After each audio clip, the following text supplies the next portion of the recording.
So for a very long time here on this channel, I've always referred to the Steel Ball Run continuity as the Steel Ball Run universe. However, I've never explained the reasoning, even though I know a lot of people just don't know about it. And with a new potential anime release of Steel Ball Run coming soon, I think a lot of new people, just in general, either coming from Stone Ocean or just hopping on the hype train right now, are going to have a lot of questions. And the reality of it is, even manga readers are still a bit confused on this, as it's still ever evolving to this day, with JoJo Lands and its previous part, JoJolion, taking place within this universe, adding upon to it. So an explanation of this continuity and universe is very well needed, and definitely right before a potential anime release, as there is a pretty significant difference between the original JoJo continuity, that being 1 through 6, versus parts 7 through 9. But because of these differences, the Steel Ball Run universe makes for a fantastic read and potential watch here in the near future, crossing my fingers. So if you're a returning fan, an old fan, a new fan, or just somebody who's just curious, there's something for you in this video. So with that all being said, hello, my name is Metas.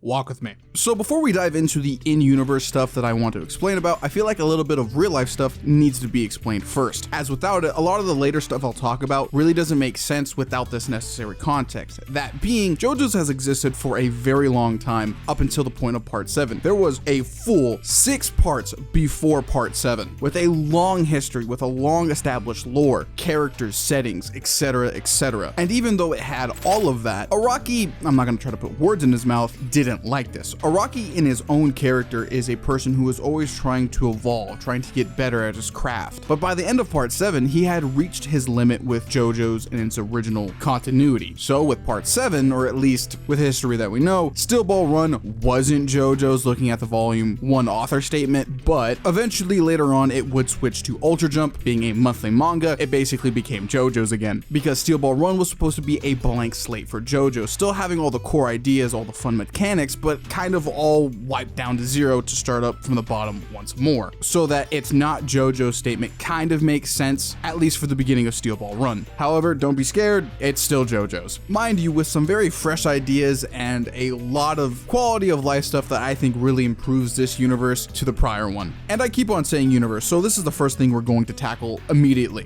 What universe is this? As later on in Steel Ball Run, I'm gonna try to keep this as spoiler free as I can. It is established that JoJo's exists within a multiverse. In specific, the Steel Ball Run universe, or at least the base one that we know of, is called and is referred to as the base world, and is the only universe that has the corpse of, well, Jesus Christ in it, as no other has the Holy Corpse, making the Steel Ball Run universe extremely unique, leading to two basic ideas of thought when it comes to what this universe represents. Either A, it is the primary universe in which all other universes are based around, or because of the Holy Corpse, the Steel Ball Run universe is a very interesting multiversal singularity, in which, well, no other Holy Corpses can exist except in this universe in particular. This is pretty crazy, I know. And what makes it even crazier is if it is the latter, that means that we've always thought that, like, Jonathan is the original, Johnny is the alternative, is actually flipped. Johnny is the original, Jonathan is the alternative now, if the latter is true. Now, to kill a dead horse before it rises back from the dead, the Ireneverse at no point has any connection or is ever elaborated to be in the same universe or world. Technically, there is like 3 different universes that conspire within JoJo's, that being the original OG timeline, the Ireneverse that we saw at the end of part 6, and then Steel Ball Run. Like, they're all their own things that exist within the same multiverse. Just pointing that out now before that question comes up. Thank you. Moving on. Now, if you're actually liking what I'm doing here on the channel and want to consider in supporting me in making these videos, become a channel member. It helps me a hell of a lot more than you would know. So if you do, thank you. So with all the Steel Ball Run talk, what is actually the Steel Ball Run race? Well, it's a horse race made by Steven Steele, sponsored by the US government for racers to cross from the west to the east side of the United States of America. However, there is a deeper, darker plan underneath the surface of this race, as Funny Valentine, through the race, wants to find the corpse of Jesus Christ, aka the Holy Corpse, and the powers it would provide him. While the actual horse race isn't the most important, the effect effects of this race are, as it more or less sets up this entire universe from this point forward. It shows us where the Joestars are and will be, that being in America, the Polynesian Islands, and even Japan in the future because of this race, causing a domino effect in all those different parts of the world. And this isn't exclusive to the Joestars, it eventually affects the Higashikatas, the Zeppellis, and where those families end up in parts 8 and 9, going from poor to rich to eventually rich to poor. In my personal opinion, just like how Dio influenced the Joestars for hundreds of years, the Steel Ball Run race does the exact same thing, as it still affects families and individual characters years after the actual initial race, even if they were actually physically participating in the race itself or just were a bystander. Now that is a pretty broad stroke of what the Steel Ball Run race is and how it affects the overall universe. However, it gets even deeper than that, as it introduces a lot of pretty crazy factors into the universe itself, causing a lot of dramatic change compared to the original OG universe. The biggest and probably the most significant being the replacement for Hamon, a direct successor of Hamon, that being the spin. Just like how the Zeppellis introduced Hamon into parts 1 and 2, the Zeppellis here do it again in part 7 through Gyro, as he teaches Johnny Joestar how to use it to regain his ability to walk. Just through that explanation alone, I think you can understand how significant it is for the plot of Steel Ball Run and just the overall new universe in general. However, it doesn't stop there. Like I previously said, the spin is the true successor of Hamon, while stands were there to replace it in part 3. In part 7, Araki is trying to do this again in a much better fashion and way. Instead of lightning karate, thanks to an extremely unique breathing method, the spin is actually based in physics, with its core concept coming from the golden rotation, allowing anybody with the ability to use the spin to manipulate basically nearly everything, mostly biological stuff, but it can affect the environment. And its relation to physics actually affects everything. Unlike Hamon, the spin is constantly present throughout everything within the Steel Ball Run continuity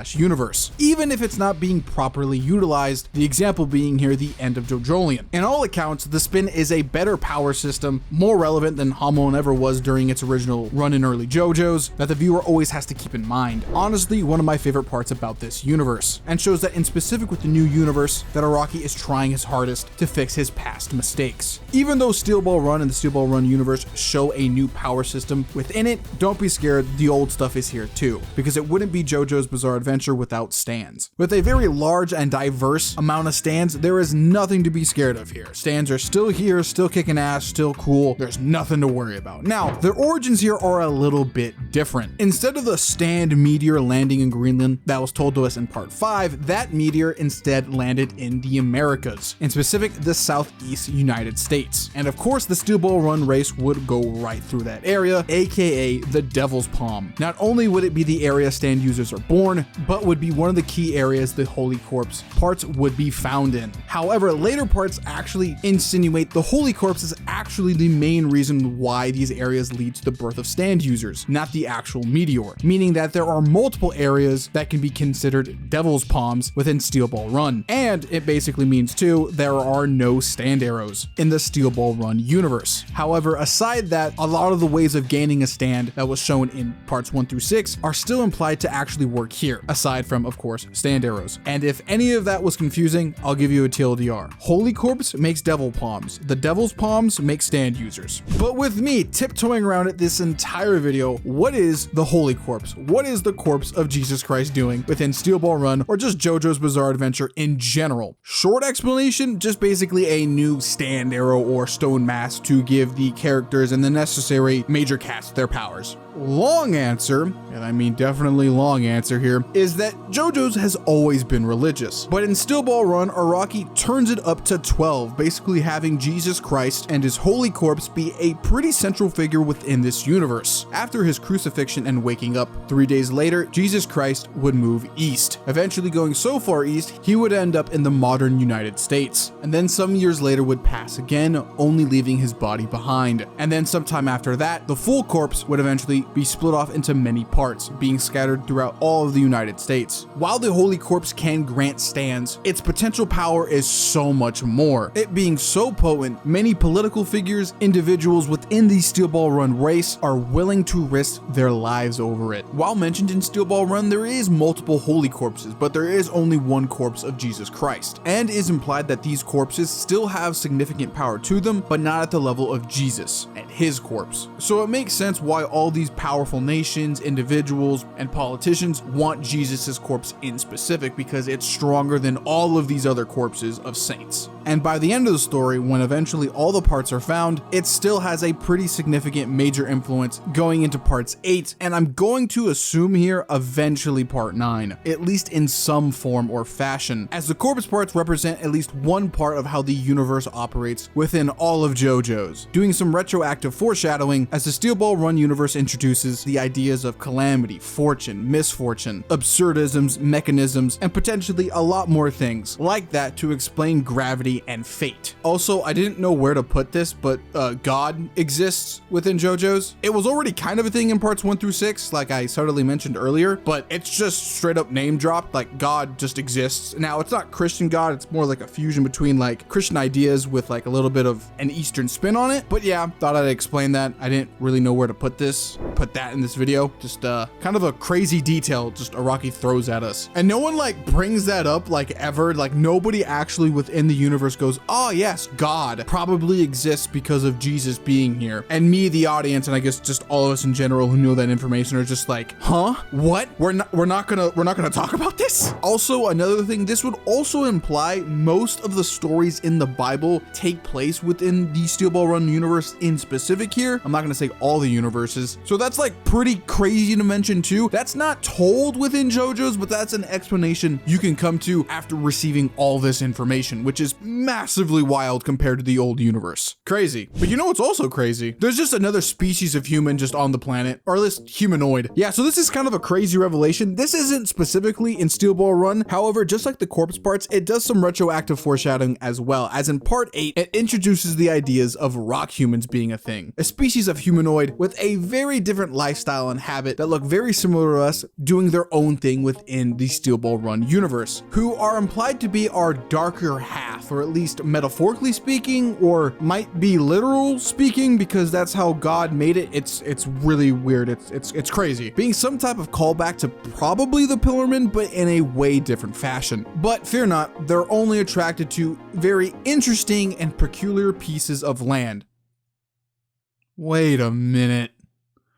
Am I saying rock humans were in part 7? Probably. Will they also be in part 9? Probably. They play such a weird factor within the Steel Ball Run universe. While we know some information about them, we don't know all of it. And the stuff we do know is pretty paradoxical and just overall weird. But it does seem like it has a type of reason or logic to it that, in hindsight, looking at it through just like a reading perspective, not the in-universe look at it, makes it really cool. Like everything in the Steel Ball Run universe is like a moving thing. Like there are multiple factors you always have to keep aware of. And more or less, that's just the name of the game here. The Steel Ball Run universe is always constantly moving in a myriad of different ways that you think of and don't think of. And that is more or less the broad strokes of the Steel Ball Run universe. It has its similarities, it has its differences, it has its major differences, and it has its callbacks, all mixed in with some pretty fresh ideas. You can definitely tell that Araki wanted to do this for a long time. And in my personal opinion, I think it makes this universe a lot more interesting to read and soon to watch, thanks to all those new twists. So with that all being said, like, comment, share, subscribe, stay hydrated, consider supporting me here on the channel. It helps a hell of a lot. I hope you have a good day. Deuces.